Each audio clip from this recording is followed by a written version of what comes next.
이 시간 예배를 위해 우리를 대표해서 최우순 권사님 기도해 주시겠습니다. 십자가 큰 사랑으로 우리를 살리시고 그 사랑으로 주님을 닮아 구별된 거룩한 삶으로 살아갈 수 있도록 도우시는 주님의 은혜에 감사와 찬송을 올려드립니다. 이렇게 좋은 계절을 허락하여 주시고 추수하며 감사하게 하시고 주님의 은혜를 구하며 예배 자리에 함께하게 하심 또한 감사합니다. 그러나 우리는 연약하고 부족하여 주님과 동행하지 못하는 시간들을 보냅니다. 주님, 이러한 우리의 나약함에 긍휼을 베풀어 주시고 주님의 십자가 사랑을 늘 기억하게 하시옵소서. 주님과 동행함이 은혜임을 잊지 않도록 도와주시옵소서.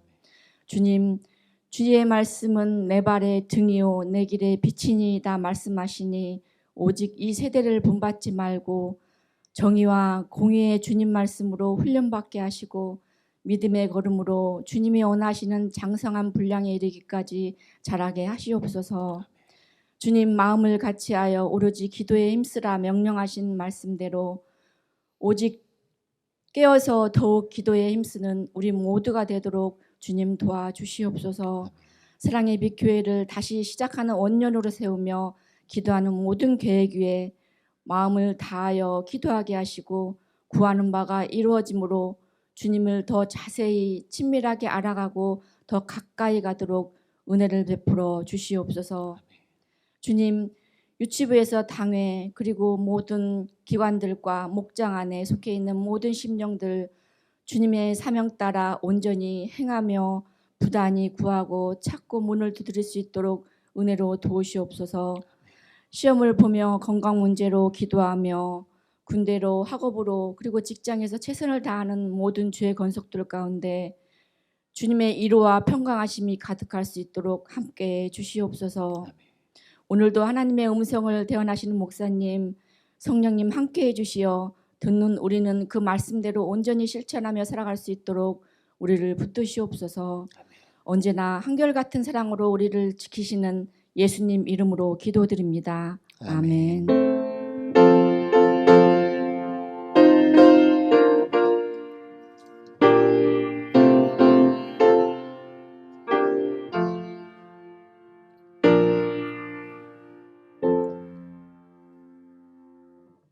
오늘 우리에게 주시는 하나님 말씀은 마태복음 7장 7절부터 12절까지의 말씀입니다.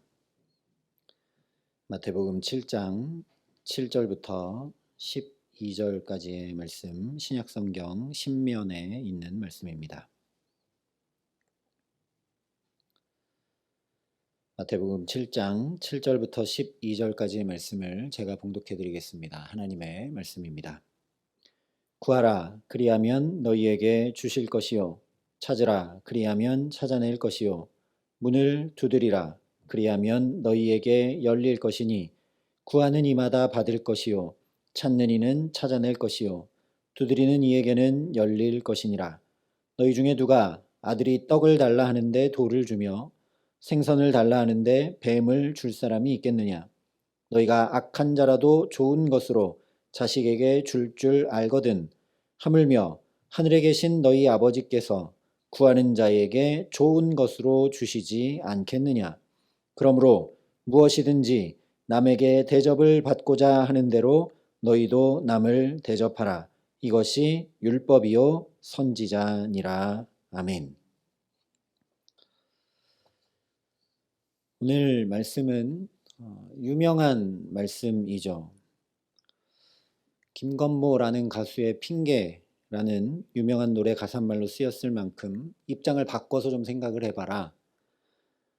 네가 나라면 어떻게 하겠느냐, 그렇게 하겠느냐라는 건 인간관계에 있어서 참으로 유용하고 또 유명한 법칙입니다.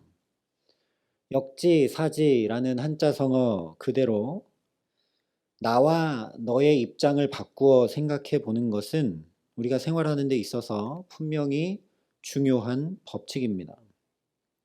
그러므로 무엇이든지 남에게 대접을 받고자 하는 대로 너희도 남을 대접하라. 이것이 율법이요 선지자니라.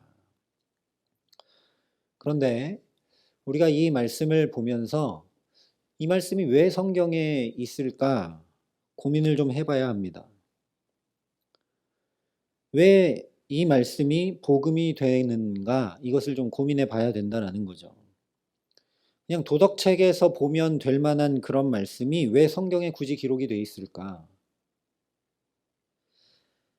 오늘 말씀은 황금률이라고 알려져 있는 매우 유명한 말씀이죠. 이 이름이 붙여진 정확한 유래는 알 수 없지만 3세기의 로마 황제 세베루스 알렉산데르가 이 문장을 황금으로 써서 거실 벽에 붙여둔 데서 유래했다고 합니다. 말 그대로 인생을 살아가는 데 있어서 황금처럼 중요한 법칙, 인생의 심오한 진리를 한마디로 깨우치는 말씀이라는 것이죠. 인간의 욕심은 정말 한도 끝도 없이 넓은데 그것을 완전히 거꾸로 뒤집어서 내가 채우고자 하는 그 욕심, 내가 대접받고 내가 원하고 바라는 그대로 남에게 한다면 그것을 좋아하지 않을 사람이 누가 있겠는가 하는 것이 바로 이 황금률이죠.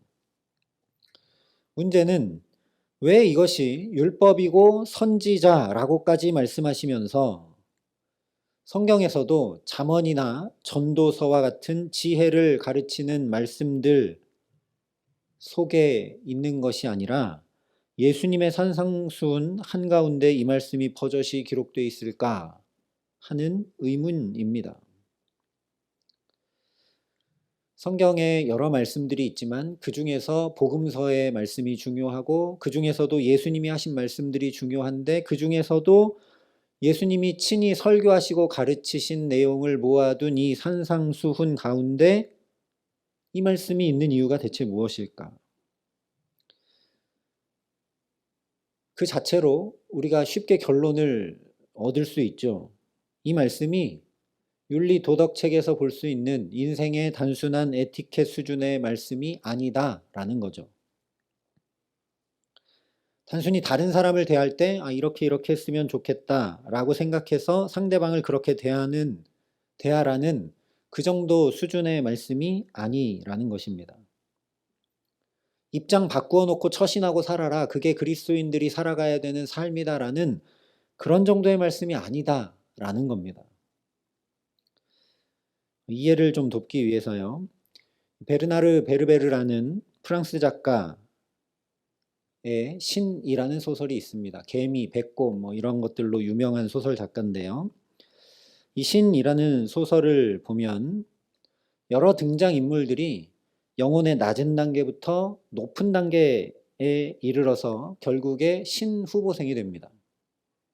그래서 신들의 학교에 입학을 하게 되는데 이 후보생들이 학교에서 배우게 되는 건 신의 자질을 갖추는 것입니다. 그래서 이들이 뭘 하냐?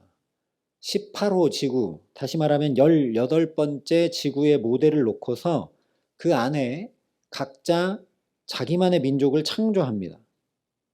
그래서 자기 민족들이 문명과 사랑과 역사와 문화를 이끌어 가도록 지도하면서 신의 자질을 배워가게 됩니다. 그래서 자기 민족이 위험에 처하면 번개를 내린다거나 한 단계 더 높은 문명을 개척시키기 위해서 계시를 내린다거나 적절한 순간에 다른 민족에게 침략하고 공격하게 한다거나 또는 다른 민족과 화합하여 더 발전된 형태를 띠게 하도록 하면서 이 신후보생이 인간 시절에 겪었던 그런 시행착오들을 겪지 않도록 자기가 창조한 그 민족을 잘 이끌어 가도록 게임을 하면서 신의 자격을, 능력을 배양해 갑니다. 그래서 당연히 다른 후보생의 민족들에게 자기가 창조한 민족이 멸망당하지 않도록 정말 잘 지도하고 잘 보살펴야 됩니다. 자기가 창조한 민족이 만약에 다른 후보생이 창조한 민족에게 멸망당하면 그 후보생 역시 바로 신의 자격에서 탈락당하게 됩니다. 그런데 이 소설 중간쯤에 이 등장인물들이 나누는 대화 내용 중에 이런 내용이 있습니다. 내가 창조하고 내가 맡은 민족들이 나에 대해서 뭐라고 생각할까? 번개와 재앙을 내리는 무서운 신이라고 생각할까? 어려움에 처해도 아무것도 하지 않고 도와주지도 않는 무기력하고 무능한 신이라고 생각할까? 저들은 내가 지금 신이 되기 위한 수업을 받으면서 자기들을 상대로 게임을 하고 있는 걸 모를 텐데, 그런 대화들을 하면서 나도 지구의 인간으로 살 때 나 같은 신을 그렇게 원치 않았었는데 하면서 고뇌하는 장면이 이 소설에 나옵니다. 왜냐하면 이들은 아직 신 후보생이기 때문에 지도력이나 결정력이 많이 미숙한 한계를 이렇게 스스로 느끼는 거죠. 한마디로 이 학교에서 신이 돼서 인간을 대한다는 것이 얼마나 어렵고 힘든 것인지를 알게 된 것입니다. 좀 길게 말씀을 드렸지만 이 소설 이야기를 말씀드리려는 것이 아닙니다. 추리소설을 보면 어떤 풀리지 않는 미스테리한 사건 하나가 책 전체를 쭉 이끌어가지 않습니까? 이 소설은, 이 신이라는 소설은 처음부터 끝까지 신이라면 어떻게 할 것인가 라는 그 하나의 질문이 책 전체를 이끌어갑니다. 신이라면 어떻게 할까? 이 베르나르 베르베르라는 작가가 이 질문을 가지고 우리 인간들이 얼마나 신을 오해하고 잘못 알고 있는지를 밝혀내는 소설이 바로 이 신이라는 소설입니다. 제가 이 소설을 읽는 내내 했던 생각도 똑같습니다. 내가 정말 얼마나 하나님을 오해하고 있나? 하나님을 얼마나 잘 알지 못하고 있나? 내가 입술로는 나의 주요, 나의 아버지 하나님이라고 고백하는 그 하나님을 내가 얼마나 알고 있는가 하는 생각이었습니다. 오늘 말씀이 바로 이 말씀이라는 겁니다. 남에게 대접을 받고자 하는 대로 남을 대접하라 하는 이 말씀을 우리 인간관계 속에 황금과 같은 지혜로만 생각하지 말고 하나님과 나와의 관계로 끌어올리라는 말씀입니다. 오늘 말씀은 구하라 그리하면 주실 것이요 라고 하신 말씀의 결론이죠. 구하라 그리하면 너희에게 주실 것이다 하고 그 결론이 뭐냐면 그러므로 남에게 대접받고자 하는 대로 남을 대접하라 하시고 있는 겁니다. 아버지 되신 내 하나님이 구하는 자에게 좋은 것으로 주시지 않겠는가? 입장을 바꿔 좀 생각해 보라는 겁니다. 지금 하나님 앞에 구하고 찾고 두드리는 핵심, 우리 중심이 무엇이냐라는 겁니다. 그렇게 하나님께 구하려거든, 그렇게 하나님께 응답을 받으려거든, 그렇게 하나님의 자녀로 대접받기 원하거든 입장을 바꿔서 하나님을 생각해 보라는 말씀입니다. 너의 아버지 되신 하나님은 참으로 좋은 것으로 주실 줄 아는 분이라는 말씀이죠. 거꾸로 내가 하나님이어도 그렇게 하지 않겠느냐 하신 말씀입니다.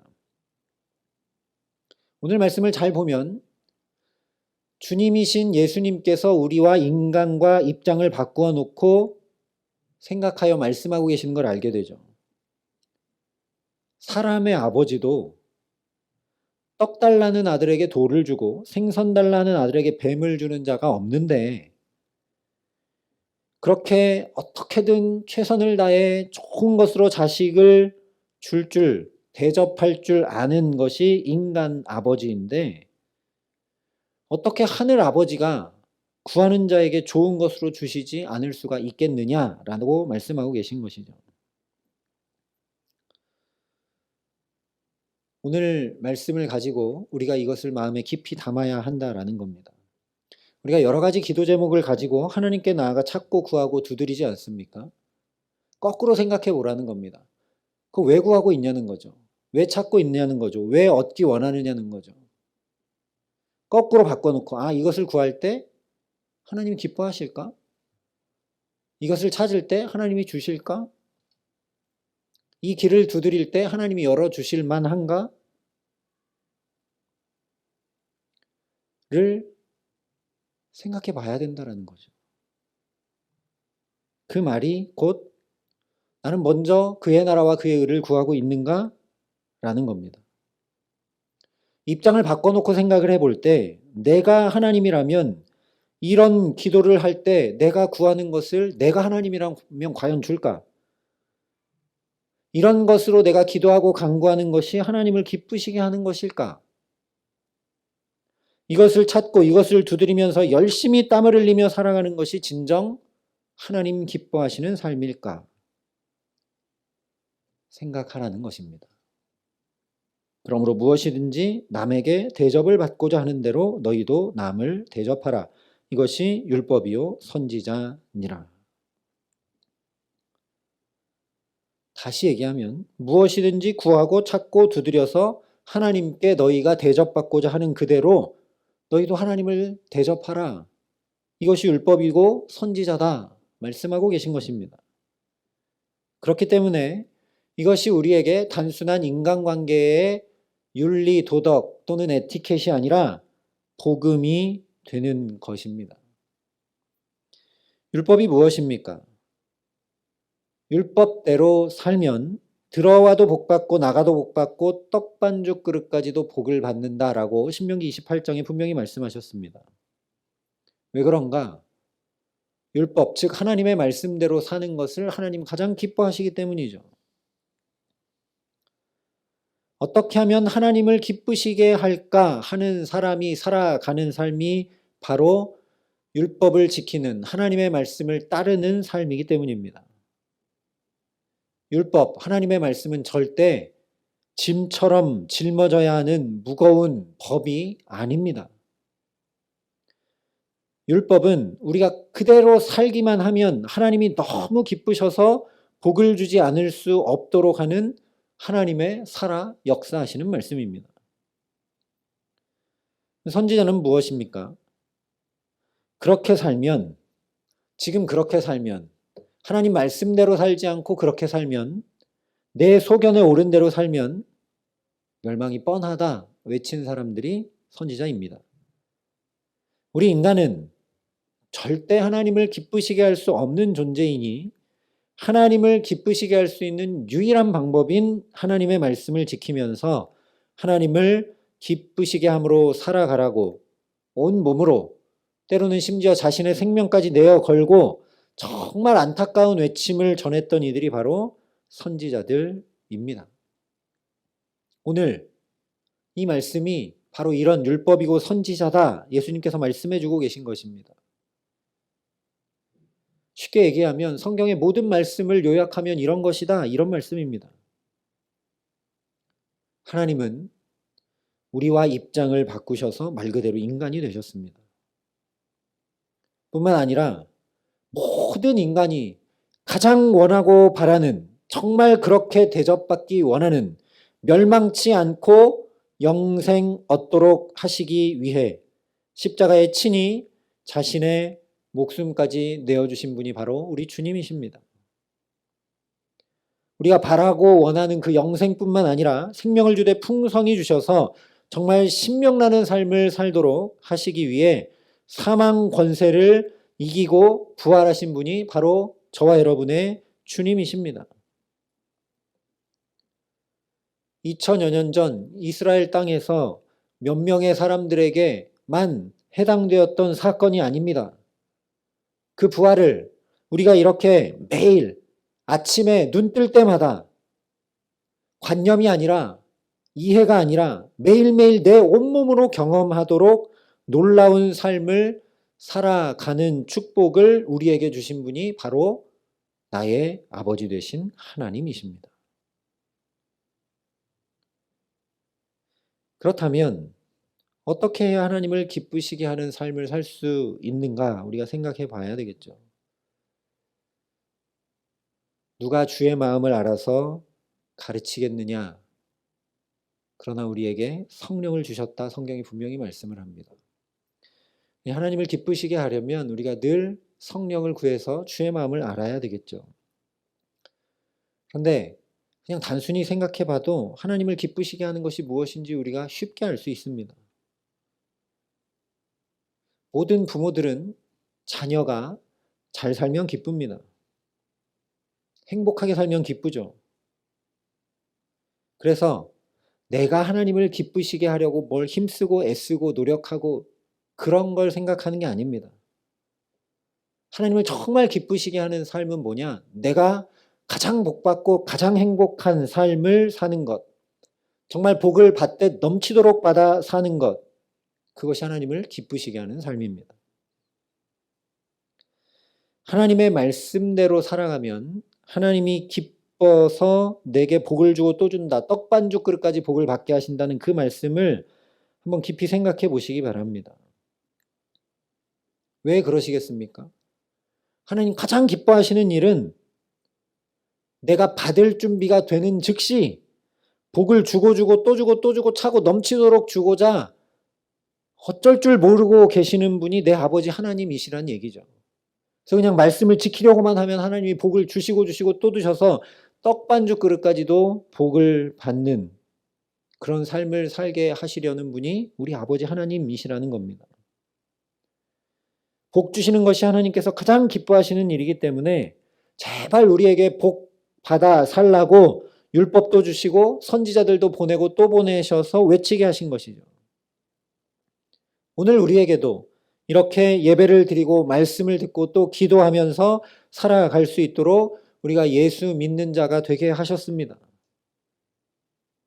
거기에 그치지 않고 너희만 거꾸로 생각하고 너희만 그렇게 하라 하지 않으시고 먼저 친히 당신이 우리와 똑같은 모습이 되시고 당신이 우리를 위해 모든 것을 정말 먼저 모든 것을 당신의 생명까지도 다 내어 주시기까지 하신 것입니다.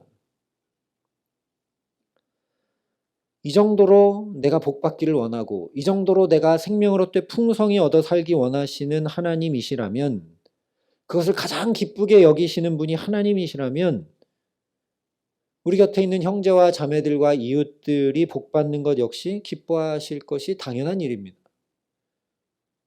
그러니 내가 받은 이 복을 오늘 만나는 사람들에게 어떻게 나눠줄까를 생각하고 그렇게 살아간다면 하나님이 얼마나 기뻐하실까요? 그리고 그렇게 살려고 하면 하나님이 내게 얼마나 차고 넘치는 복을 주시겠습니까? 그럴 수밖에 없겠죠. 하나님 가장 기뻐하시는 삶을 사는 것이니까요. 그러므로 무엇이든지 남에게 대접을 받고자 하는 대로 너희도 남을 대접하라. 이것이 율법이요 선지자니라. 이 말씀이 그래서 윤리도덕이 아니라 복음입니다. 먼저 그의 나라와 그의 의를 구하라는 말씀과 같은 말씀이라는 것이죠. 그냥 한마디로 쉽게 얘기하면 어떻게 하면 하나님을 기쁘시게 하며 살아갈까? 나 같은 자에게 하나님을 어쩌면 크게 오해하고 이렇게 예배하고 기도하고 말씀 보고 신앙생활 하면서도 하나님을 그렇게 잘 이해하지 못하고 잘 알지 못하는 나에게 오늘도 복 주시기 위해 생명의 말씀을 허락하시는 놀라운 사랑의 하나님, 그 하나님을 어떻게 하면 기쁘시게 할까? 나 같은 사람에게 사랑하며 살아갈 수 있도록 가족과 이웃을 주셨는데 내가 만나는 모든 이들을 어떻게 하면 기쁘게 하고 섬기고 대접함으로 하나님의 기쁨을 충만하게 할까? 그것을 구하고 그것을 바라고 그것을 기도하는 저와 여러분 될 수 있기를 간절히 소망합니다. 그러니 이 예배의 자리에서 내 아버지 하나님, 내게 가장 좋은 것으로 주시기 원하시는 내 아버지 하나님을 깊이 생각하고 바라볼 수 있기를 간절히 소원합니다. 시편 기자가 분명히 고백했죠. 하나님을 기쁘시게 하면 그가 내 마음의 소원을 이루어 주시리라 분명히 말씀했습니다. 그러니 참으로 구할 것을 구하는 저와 여러분 될 수 있기를 소망합니다. 내가 이것을 간구할 때 하나님 기뻐하실까? 정말 지금 내가 구해야 될 것이 이것일까? 하나님께 내가 응답받고 대접받고자 하는 대로 나는 하나님을 대하고 섬기고 예배하고 그 하나님 앞에 나아가고 있는가? 그 하나님이 너무너무나 복 주시기 기뻐하시는 내 곁에 두신 사람들에게 나는 무엇으로 기쁘게 하고 무엇을 나누고 무엇을 채우며 살아가고 있는가? 물질만이 아닙니다. 중보기도 할 수 있고 믿음과 소망과 위로의 말 한마디를 건넬 수 있고 말없이 손을 꼭 잡아줄 수도 있고 또 하나님 앞에서도 어떤 많은 말을 할 필요 없이 나를 만나기를 기뻐하시는, 나를 축복하기 원하시는 그 하나님 앞에 잠잠히 그 하나님을 바라보는 것, 그것이 저와 여러분이 오늘 주께서 주신 말씀을 따라 살아가는 것인 줄 믿습니다. 그렇게 먼저 주님 말씀하신 그대로 그의 나라와 그의 의를 구하며 나아감으로 하나님께 내가 대접을 받고자 하는 대로 내가 먼저 하나님을 섬기고 내가 먼저 하나님 앞에 가까이 나아가고 내가 그 하나님을 간절히 사모하고 붙들므로 그 하나님이 나를 기뻐하시기에 나를 자녀 삼으셨기에 나의 중심 보시고 이 모든 것을 더하시는 은총, 말씀 그대로 복을 주시되 차고 흔들어 넘치도록 복 주시는 놀라운 은혜가 저와 여러분과 우리 가정과 자녀들과 일터에 이 주의 몸된 교회에 이 나라와 민족 가운데 가득하게 하시기를 우리 구주 예수 그리스도의 이름으로 간절히 축원합니다. 함께 기도하시겠습니다. 이 시간 우리 기도할 때 하나님, 우리의 기도는 언제나 나의 생각대로, 나의 필요대로, 나의 바램대로, 나의 계획대로 주 앞에 아뢰었던 것들임을 이 시간 내려놓기 원합니다. 오늘 주님 말씀하여 주신 그대로 이런 상황과 환경 가운데 이런 사람들 속에서 하나님 무엇을 원하실까? 이걸 구하면 과연 하나님 들으실 만한가? 이것을 주님 앞에 말씀드리면 하나님 기뻐하실 만한가? 이것을 내가 받으면 하나님 과연 기뻐하실 만한가? 우리가 다시 한번 주 앞에 무릎 꿇어 엎드려 나아갈 수 있도록 하나님 우리에게 성령으로 역사하여 달라고. 정말 내가 대접받고자 하는 대로 나는 하나님을 사랑하고 섬기고 하나님과 친밀하기를 간구하며 그 하나님 앞에 하나님의 자녀됨으로 살아가고 있는지를 먼저 구하고 먼저 사모하고 먼저 주의 은혜와 긍휼을 입기를 간절히 구할 수 있도록 우리에게 함께하여 달라고, 우리에게 더 은혜를 베풀어 달라고 시간 간절한 마음으로 하나님 앞에 기도함으로 나아가겠습니다. 함께 기도하겠습니다. 아버지 하나님, 오늘도 주님의 말씀으로 우리의 마음과 영혼을 깨워주시고 주님 앞에 엎드리게 하심을 감사합니다. 하나님, 남에게 대접받고자 하는 대로 대접하라는 이 말씀이 그저 인간관계에 국한된 말씀이 아니라 하나님이 내게 좀 해주셨으면 하는 그런 마음으로 나도 하나님 앞에 나아가고 있는지 점검하고 살피고 주 앞에 엎드리게 하여 주시옵소서. 하나님은 나와 입장을 바꾸시고 입장만 바꾸신 것이 아니라 정말 내가 되셔서 이 땅에 나와 똑같이 살고 정말 나를 위해 당신의 모든 것을 생명까지도 먼저 다 아낌없이 내어주신 그 하나님이신데 나는 주 앞에 무엇을 드리고 나는 주님을 어떻게 사랑하며 나는 주님을 얼마나 구하고 사모하며 나는 주님께 어떻게 나아가고 있는지 하나님 돌아볼 수 있도록 하나님 우리에게 은혜를 더하여 주시옵소서. 그러니 아버지 하나님 그 무엇보다 주님 사모하고 사랑할 수 있도록 우리에게 성령으로 역사하여 주시고 우리가 더 가까이 더 친밀히 주님께 나아갈 수 있도록 하나님 우리의 삶을 붙드시고 함께하여 주시옵소서. 우리의 마음 중심도 주 앞에 먼저 드리고 우리의 시간도 구별하여 그러니 주님께 드리며 주님께 한 걸음 더 가까이 나아갈 수 있게 하여 주시고 할 수만 있다면 우리의 건강도 우리의 물질도 하나님 앞에 드리며 하나님 아끼시고 사랑하시고 기뻐하시는 우리의 이웃들에게 내 곁에 두신 이들에게 나의 사랑을 나누고 나의 물질을 나누고 나의 달란트를 나누고 하나님 손 한 번 꼭 잡아주고 중보기도 하며 힘과 용기와 위로를 건네는 말 한마디를 그들에게 주며 하나님 말씀하신 대로 살아가는 하나님의 자녀 될 수 있도록 우리를 붙들어 주시옵소서. 하나님, 그래서 말씀하신 그대로 주님께서 기뻐하시는 그 삶을 살아갈 때 차고 넘치도록 주시는 주님의 그 축복이 우리 가정과 자녀들과 일터에 주의 몸된 교회에 우리 모든 삶에 가득할 수 있도록 하나님 우리 한 사람 한 사람을 붙드시고 은혜를 더하여 주시옵소서. 아버지 하나님, 감사합니다. 오늘도 분주하고 바쁘고 망각하기 쉬운 삶을 살아온 우리들을 여기 멈추게 하시고 귀 기울이게 하시고 말씀으로 깨닫게 하시고 붙들어 주심을 참으로 감사합니다.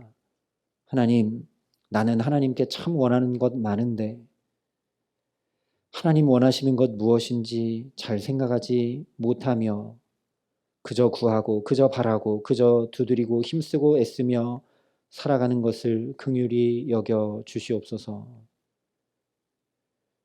하나님, 내게 무엇을 원하실까? 하나님, 무엇을 기뻐하실까?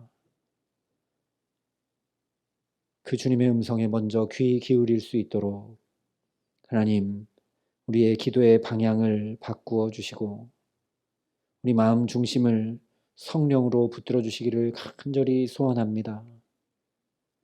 주의 미련함이 우리의 지혜보다 높으시니 마땅히 구할 것조차 알지 못하는 우리들에게 성령으로 역사하여 주셔서 먼저 하나님의 마음과 뜻을 구할 줄 알게 하여 주시옵소서. 그래서 먼저 주님의 나라와 주의 의를 구함으로 나아갈 때 말씀하신 그대로 이 모든 것을 더해 주시는, 먼저 어떻게 하면 하나님을 기쁘시게 할까 하는 마음으로 살아갈 때 말씀하신 그대로 우리 마음의 소원은 주께서 다 이루어 주시는 그 축복을 누리는 주님의 자녀로 살아감에 부족함 없도록 하나님 우리를 붙들어 주시옵소서. 그러니 내게 주신 축복을 가지고, 내게 주신 건강을 가지고, 내게 주신 물질을 가지고, 내게 주신 은혜를 가지고, 내게 주신 사랑을 가지고 하나님 내 곁에 두신 이들을 위해 한마디라도 중보하며 기도하고 말없이 그들의 손을 꼭 잡아주며 나눌 수 있는 것들은 나누고 말 한마디, 위로나 격려나 힘을, 믿음을 더해주는 말 한마디 나눌 수 있는 그런 주님의 자녀들로 오늘도 살아감에 부족함 없도록 우리를 붙들어 주시옵소서. 그래서 정말 말씀하신 그대로 우리의 삶은 주께서 이끄시고 도우시고 책임지시고 주께서 차고 넘치도록 부어주시는 은혜와 축복이 우리 가정과 일터와 주의 몸된 교회와 우리 모든 삶에 가득할 수 있도록 우리 모두를 축복하시고 함께하여 주시옵소서. 감사를 드리며 우리 구주 예수 그리스도의 이름으로 기도합니다. 아멘.